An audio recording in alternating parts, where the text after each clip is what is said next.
प्यारे बच्चों, तो आज हम पढ़ने जा रहे हैं आपकी व्याकरण की पुस्तक का 10वां अध्याय, जिसका शीर्षक है कारक। कारक होते क्या हैं? कारक उन्हें कहते हैं जो संज्ञा या सर्वनाम के जिस रूप से उसका संबंध क्रिया के साथ बताते हैं, यानी कि संज्ञा या सर्वनाम का संबंध क्रिया से बताने वाले जो शब्द होते हैं वो कारक कहलाते हैं। कारक के भेद। कारक के कुल 8 भेद हैं। कर्ता कारक, कर्म कारक, करण कारक, संप्रदान कारक, अपादान कारक, संबंध कारक, अधिकरण कारक, संबोधन कारक। तो आइए सबसे पहले हम पढ़ते हैं कर्ता कारक। कहते शब्द के जिस रूप से हमें पता चलता है कि काम करने वाला कौन है। जैसे नीना ने कमरा साफ किया, तो कौन कमरा साफ कर रहा है? नीना। तो ये हो गया कर्ता कारक। दूसरा आता है आपका कर्म कारक। कहते कि शब्द के जिस रूप पर क्रिया का फल पड़े उसे कर्म कारक कहते हैं। यानी कि जो कर्म कारक होता है उसमें क्रिया का फल किस पर पड़ता है उसका हमें ज्ञान होता है। अब आता है करण कारक।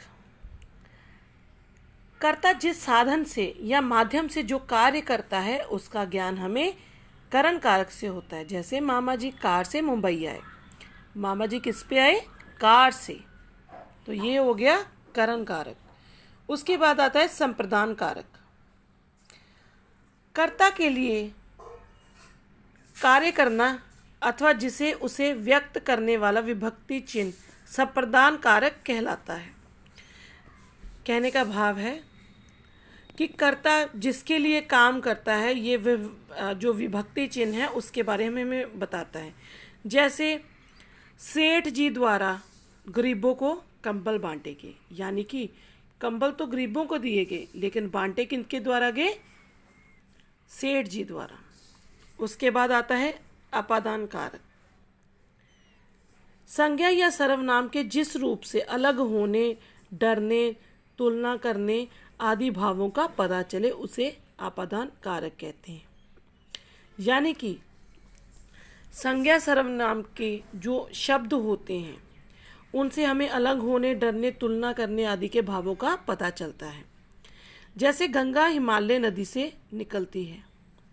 कहने का भाव जो गंगा नदी है वो कहाँ से निकलती है? हिमालय के भीतर से। उसके बाद आते हैं संबंध कारक। संज्ञा के जिस रूप से दो संज्ञा या सर्वनामों के परस्पर संबंध का हमें पता चलता है। जैसे आज नीतू के भाई का जन्मदिन है, यानी नीतू और उसके भाई के संबंध का हमें ज्ञान होता है। उसके बाद आता है आपका अधिकरण कारक। कहते संज्ञा के जिस रूप से क्रिया के आधार, यानी कि जो काम हो रहा होता है उसके आधार, समय और स्थान का हमें पता चलता है। जैसे अध्यापिका कक्षा में पढ़ा रही है, तो अध्यापिका कहाँ पढ़ा रही है? कक्षा में। तो सबसे अंतिम में आता है संबोधन कारक। संबोधन का अर्थ होता है किसी को बुलाना।